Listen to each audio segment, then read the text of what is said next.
Salut à tous, donc on se retrouve aujourd'hui pour encore une nouvelle review.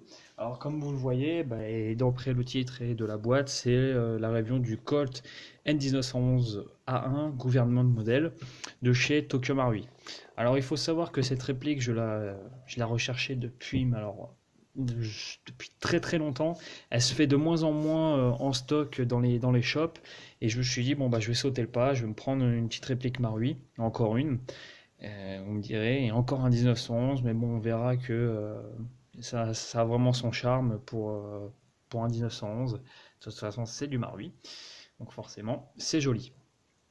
Alors pourquoi un 1911? Alors pourquoi? Tout simplement qu'en calibre réel, là on a du 9 para, c'est petit, ça envoie quand même, c'est pas mal le 9 para. C'est sauf qu'à côté, on a forcément du 45 ACP, donc le calibre réel. C'est une vraie cartouche qui a été vidée, hein. On voit qu'elles sont vides. Donc on voit déjà la grosse différence. Et à côté, je vous mets du 357 Magnum. Et là, forcément, on a vraiment quelque chose qui est vraiment très très gros, niveau quantité de poudre, etc. Ça n'a rien à voir avec du 9 par. Alors, je vais juste vous faire voir un petit peu toute ma collection de 1911, car forcément, à chaque fois 1911, mais on ne voit pas tout. Donc, je mets ça de côté. Et là, vous allez voir un petit peu tout ce que je possède. Donc, on a bien vu le Kimber chromé donc de chez Army, que j'avais déjà présenté. Le R26, donc Glock 1911 Army, que j'avais déjà présenté également. On va avoir le Kimber, donc le R26, R28 rebronzé, que j'avais déjà présenté également. On va avoir, alors forcément celui-ci, dès sa sortie, je me le suis pris. C'était obligatoire, avec les marquages en creux, une teinte vraiment magnifique, tout en métal, forcément c'est du KWC, revendu par Cybergun, des marquages magnifiques, même s'il en manquerait quelques-uns, et qu'ici c'est pas tout à fait ça, il manque des informations sur la chambre, le logo n'est pas le bon, etc. Mais bon, c'est vraiment un très très beau 1911 et vraiment pour pas très très cher, quoi. Ensuite, on va avoir tout ce qui est la série des Raygun, donc par exemple celui-ci, la version chrome stainless. Voilà, j'ai mis un petit coup de belle gomme, hein, histoire de raviver un petit peu le métal sur le côté. Le série 70, pareil. Donc les deux, ceci et celui-ci, je ne vous ai pas présenté encore, mais ça viendra. Je fais de mon mieux, hein, avec le temps que je possède.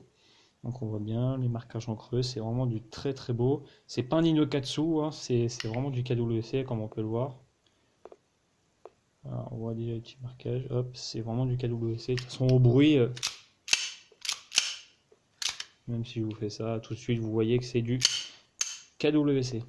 Alors il y aura son homologue de chez Marui qui va venir qui arrive à la maison, donc normalement c'est la semaine prochaine, hein, il est à la maison, dans la collection également. Ensuite, on va avoir celui-ci, je ne vous ai pas présenté également. Donc c'est le même que le Raygun en chromé, sauf qu'il est noir avec des plaquettes un peu vertes, comme on voit un petit peu sur la vidéo. Et tous les marquages aussi, très très beau. Bon, sauf ça évidemment, hein, ça va être effacé à la suite. Mais bon, ça a son charme en couleur noire, ça fait un peu tir sportif. Ensuite, on va avoir dans la même série des Raygun le Colt M45A1 avec les fautes, hein, bien sûr, mais bon, la couleur, tout ça, il fonctionne vraiment superbe. C'est vraiment des très très bonnes répliques. Je sais pas pourquoi il y en a qui se plaignent de ça. Peut-être qu'ils ont eu des soucis avec les leurs. Moi, j'ai aucun souci, ça fonctionne parfaitement. Porté, en précision, c'est pas un truc de fou, mais bon, c'est un PA, ça reste un PA, quoi. Je vous le présenterai également. On va voir mon très très très très vieux Blackwater R2. Alors oui, vous allez dire c'est scandaleux, Blackwater, patati patata. Écoutez, c'est pas moi qui fais les gravures, hein. Moi je le voulais pour le design, un petit peu qui fait ressembler un petit peu à un Kimber. Je voulais absolument un truc qui ressemble. Et vu que j'avais trouvé que ça dans la boutique à côté de chez moi, je me suis dit pour 100 euros, franchement, je vais pas me plaindre, hein. Donc il a vraiment vécu, hein, comme on peut voir. Je l'avais déjà quand j'étais chez les MSOC. Donc là, je suis parti des MSOC il y a un petit moment déjà, mais vous voyez. Hop. Et il fonctionne toujours aussi bien. Bon, le marteau, il a cassé. C'est la maladie des des 1911 type Raygun de chez KWC. J'ai mis de la pâte bicomposante et puis bon bah ça va bien quoi. Je vous le présenterai quand même histoire de dire quoi, que je vous présente quand même un petit peu le matos. Ensuite on va avoir le fameux MEU de chez Marui, donc celui-là je vous l'ai déjà présenté. Très très bon, je le garde en collection, il va pas sur le terrain. Donc voilà quoi. On va avoir le MEU de chez Guarder, le quasi full Guarder, avec les vrais grips pêche-pierre. Donc c'est vraiment très très beau matos. Une excellente finition, franchement, il est vraiment magnifique quoi. J'ai déjà eu un vrai entre les mains quand je suis parti à Los Angeles et je peux vous dire que ça y ressemble vraiment très très fortement au niveau de la finition. On a vraiment quelque chose qui est vraiment magnifique quoi. Celui-là je vous l'avais déjà aussi présenté. Et enfin, celui-là je crois pas que je vous l'ai présenté, c'est le MEU de chez Army. Donc ça c'est les premières versions qui étaient sorties il y a de ça 8 ans. Donc 8 ans, le Jojo tire encore, donc c'est du cheap, hein. Ça coûte 60$. Du cheap à 60$ qui tient 8 ans, franchement, je vous défie de trouver, à part Army forcément, tout d'origine, et j'ai rien changé dedans. Voilà. Donc là, bah, je vais ranger tous les joujoux, et puis on revient à la review. Et donc me revoilà pour enfin la petite review du Colt 1911 A1 de chez Tokyo Marui. Alors je vais juste monter un petit peu la caméra, hop, pour qu'on voie vraiment bien pour la review. Donc voilà la boîte. Alors la boîte, moi chez Marui, j'en suis vraiment pas amoureux, mais j'en suis vraiment extrêmement fan. Alors, vraiment de très très belles boîtes. Là ça fait un peu style militaire. Hop, on a un petit peu morphé, c'est de l'occasion. Voilà un petit peu ce que ça donne. Hop, de l'autre côté. Hop, et là. Donc voilà, et derrière on n'a rien du tout. Donc à l'ouverture, derrière on n'a rien. Hop.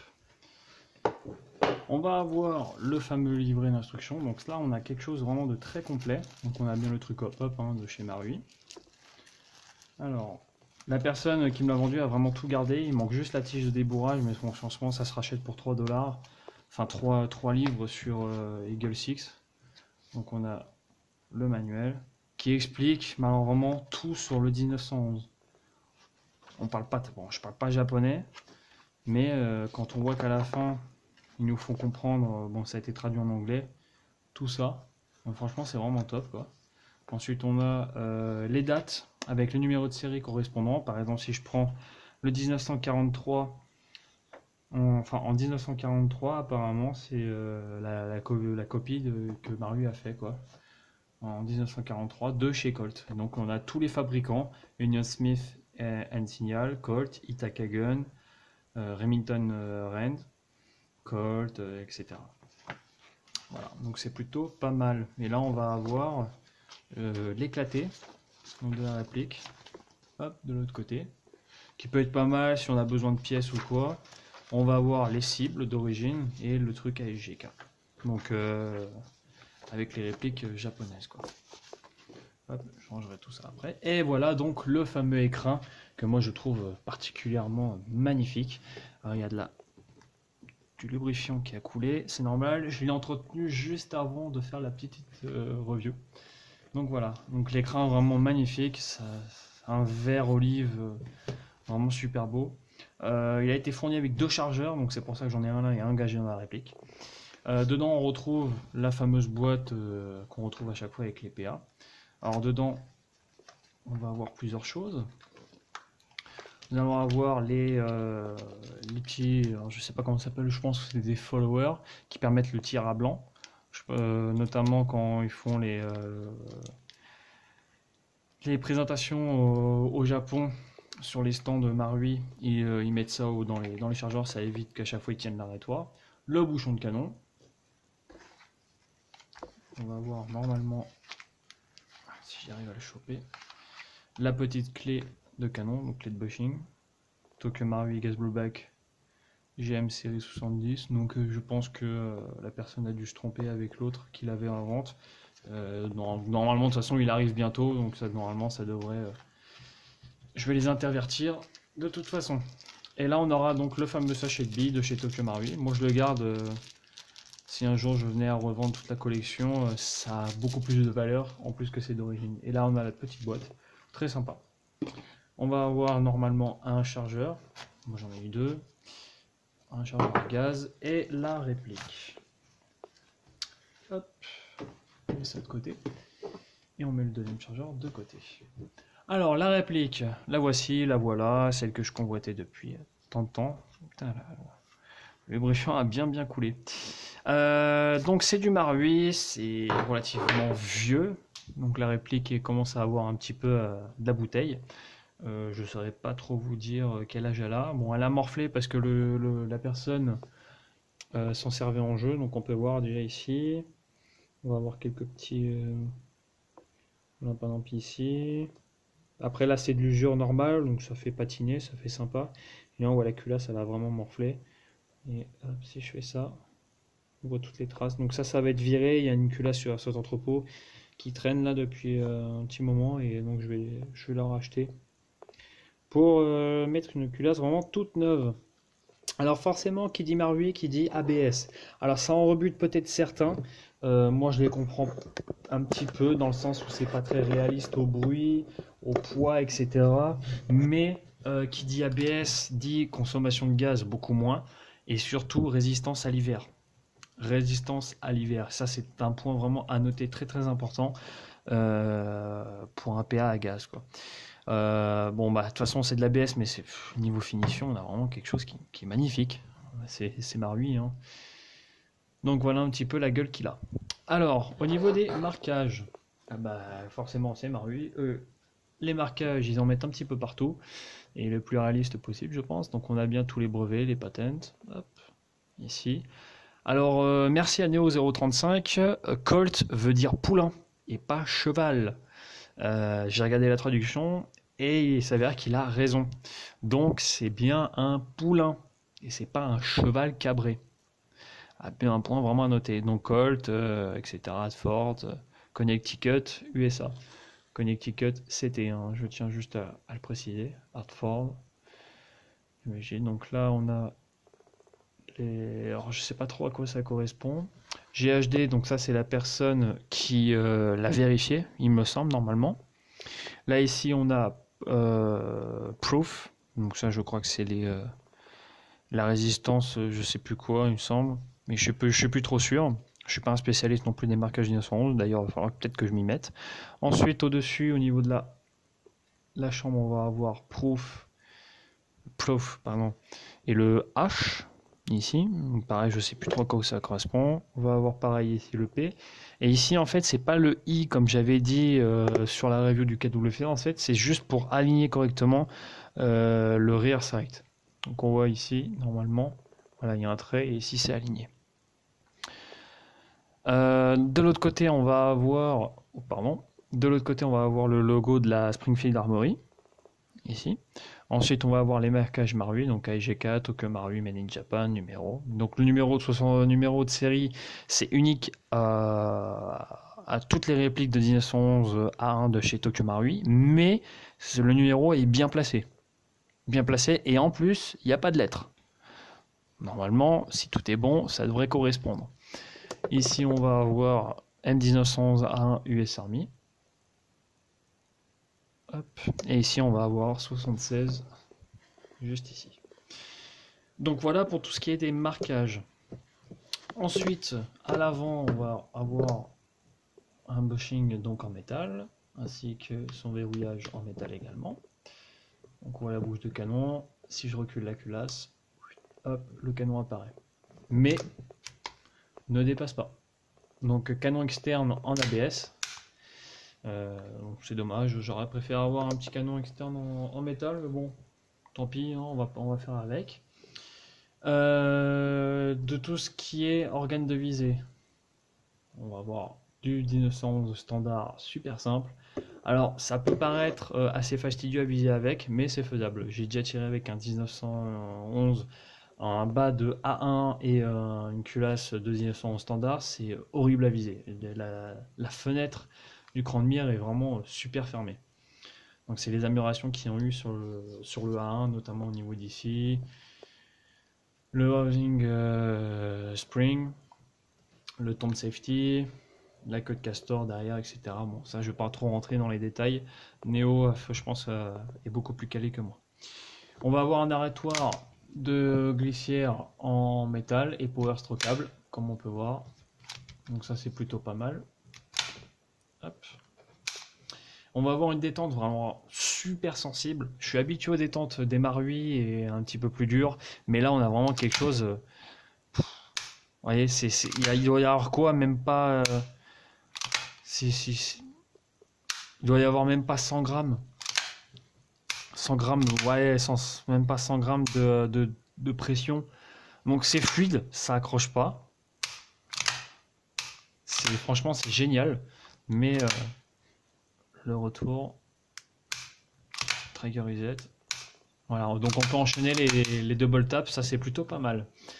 Le tomb safety, donc la sécurité de pouce, se verrouille très bien.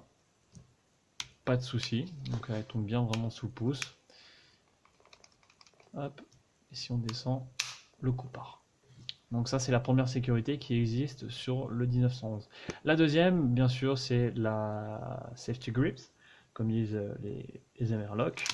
Donc si on n'appuie pas sur le safety grips, on ne peut pas actionner la détente. Par contre, si on appuie, le coup part. Notez que c'est pas gênant, ça vient direct dans la main, donc c'est plutôt pas mal. Le marteau, alors le marteau aura 3 positions, donc percuté, cran demi-armé et complètement armé. Ce qui permet en fait d'engager une première bille, de venir rabattre le marteau ici pour moins fatiguer les ressorts. Déjà ça peut être une bonne idée. Par contre pensez quand vous enlevez du holster à armer le marteau pour pouvoir tirer. Ensuite on va avoir une attache dragon qui est ici. Donc ça c'est pas mal, hein, ça évite de le perdre. Les grips, alors les grips c'est pareil de l'ABS qui imite la bakélite qui était sur les 1911-1 de la Seconde Guerre. Ils sont très très beaux, on dirait vraiment de la bakélite. Niveau couleur, ça ressort vraiment super bien. On a vraiment quelque chose de vraiment très très beau. Le marteau a en haut, alors petite mise au point, oui. Donc on voit bien un petit grip ici. Et quand on l'arme, donc on a ici une vis qui tient le blowback housing, on a une reproduction d'éjecteur et ici d'extracteur. Hop, juste là. Donc c'est plutôt pas mal hein, pour un modèle relativement ancien. Hop. Je vais voir un petit peu plus près. Voilà. De l'autre côté, bon, on n'aura pas de sûreté, mais c'est normal, hein, ça reproduit donc les anciens modèles. Hein. C'est du très très vieux, hein, forcément. En ce qui concerne le démontage, c'est du 1911 standard, j'ai envie de dire. On peut armer le marteau. On recule jusqu'à la demi-lune. On appelle ça la petite demi-lune. On maintient. Et de l'autre côté, en fait, on a ce petit bouton en fait, qui correspond à l'axe de l'arrêtoir de glissière. Donc là, on pousse et là, on peut l'enlever, tout simplement. Là, on peut désolidariser la frame de la culasse. Donc sur la frame, c'est du Marui standard. Première gêne, en fait, je sais pas si ça a changé depuis. En fait, il y a le renfort de culasse ici. Hop. Donc là, la frame est plus fine au niveau d'ici. Et puis voilà, quoi, c'est de la méca Marui standard 1900, donc c'est compatible avec toutes les pièces d'upgrade qui existent et inimaginables. Donc ça, c'est plutôt une bonne nouvelle. Hein. Ensuite, dans la culasse, pour démonter, c'est simple. On enlève le ressort et son guide.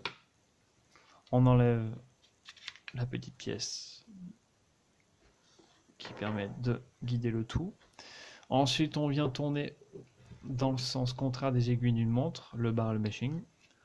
On l'enlève, qui est en métal, je le rappelle. Et là, on peut enlever le canon. C'est gras parce que je l'ai lubrifié, il était vraiment sec comme un coup de trick, le truc en revenant. Donc voilà, donc c'est du d'origine, c'est du 1911 et particulièrement 1911, c'est extrêmement précis, c'est une portée, mais c'est génial quoi. On a vraiment une portée mais alors magnifique avec celui-là, une précision vraiment superbe quoi. Et enfin à l'intérieur, donc tout ce qui est blowback housing, le nozzle, etc. Voilà comment on démonte là, 1911 Marui. Et copie, hein, c'est à peu près pareil. Hein. Hop, on peut remettre tout ça.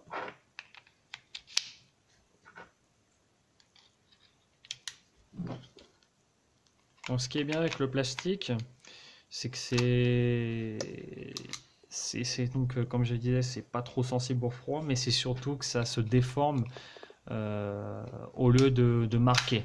En gros, par exemple, je vais donner un coup là sur un truc en métal avec un tournevis. Là, ça va pas forcément marquer, ça va plutôt se déformer au départ et ensuite ça va peut-être laisser une petite marque forcément. Alors qu'avec le métal, direct, ça va marquer. Donc ça, c'est plutôt pas mal.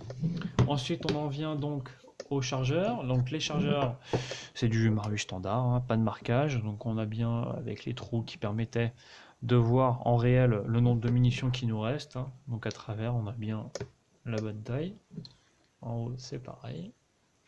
Donc on voyait en fait l'étui en fait à l'intérieur, qui permettait donc de voir combien de munitions il nous restait. Donc là, normalement, on en met 26 plus une avec la planchette et les batteries ici. Hop, la valve de percussion, la valve de remplissage. Donc le talon est aussi en métal, donc c'est coupé à ranette, hein, ça fait vraiment très très ancien, j'adore, c'est vraiment rustique, c'est plutôt pas mal. Et donc si on met dans la réplique, ça marche très très bien. Alors c'est du compatible Army, j'ai testé, compatible Kajiwork, en fait tout ce qui est copie Marui.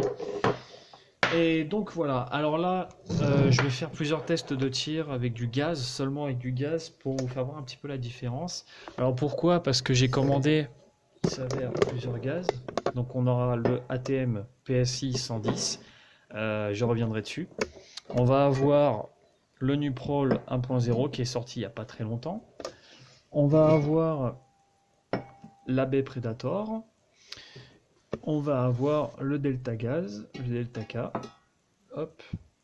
Donc ça c'est vraiment les gaz qui sont faits pour les répliques à culasse plastique. N'essayez pas plus haut, vous aurez plus de kick, mais ça va casser au bout d'un moment, quoi.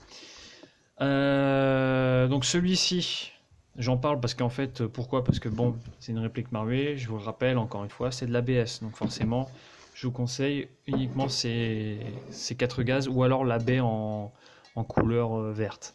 Le Delta K, vous ne trouverez plus, il n'est plus fabriqué, la Speed Game en fait faillite, hein, forcément, et donc vous n'en trouverez plus. Donc là, c'est le ATM PSI 110, donc le mélange butane, propane, silicone.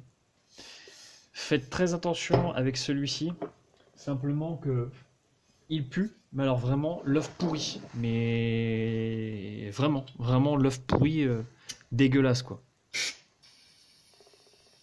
On va en mettre un petit peu. Hop.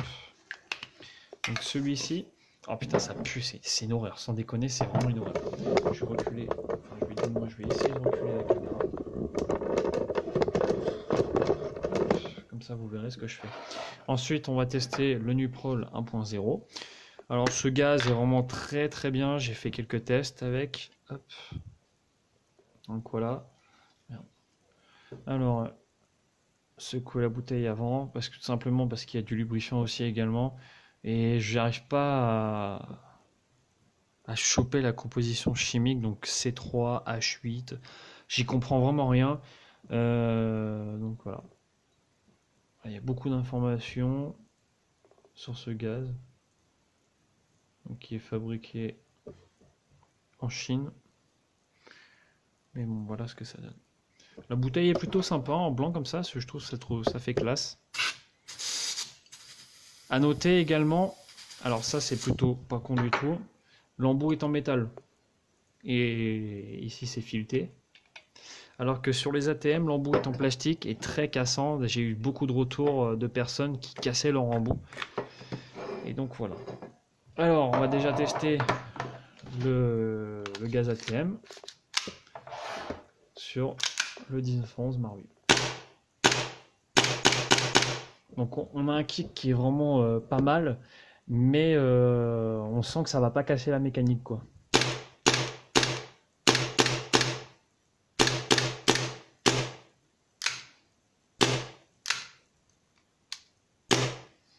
c'est plutôt pas mal du tout. Ça pue, franchement c'est une horreur.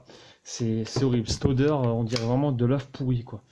Donc là on a le Nuprol 1.0 qui n'a pas d'odeur. Il a une odeur comme si on pulvérisait de l'air directement sur nous quoi.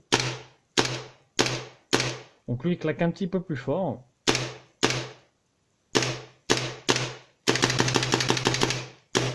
Il tient le cold down, j'ai l'impression. On va purger. Lui, on va le purger dans un chiffon parce que ça pue, c'est une horreur, sans déconner, c'est horrible. Ensuite, on va tester les 2 derniers gaz. Donc, on a l'Abbé, donc c'est du 144A. Voilà.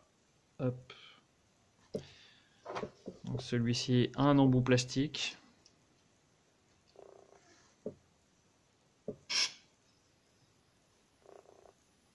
Hop. On remplit ça un petit peu. Pas besoin d'en mettre 40 litres. Et lui, donc le Delta Gaz, hop, c'est du 134A. Tout simplement avec du lubrifiant. J'en ai encore 2 bouteilles par chance. Donc celui-là, normalement, il y a de l'antigel dedans également. Donc ça, c'est plutôt pas mal. Donc on va tester le AB Predator. Il claque plus fort que le Nuprol et plus fort que l'ATM. On sent déjà que ça kick beaucoup plus. Et enfin, le Delta K gaz. Ça fait... ouais, comme ça. Voilà. Au niveau puissance, au niveau du recul. Donc voilà ce que ça donne un petit peu avec tous ces gaz. Donc Air Centre Entrepôt pour 5 €. Voilà, vous avez une petite bouteille qui est plutôt pas mal. Le Nuprol est à 12 € la bouteille. Donc voilà ce qu'on en est. Donc ben voilà, moi j'en ai fini avec cette longue review. Mais bon, il fallait que je parle de gaz, que je parle de toutes les 1911 à un moment donné. Vu que je commence à en avoir un petit paquet. Et puis bah moi je vous dis à bientôt pour une nouvelle review. Allez, ciao!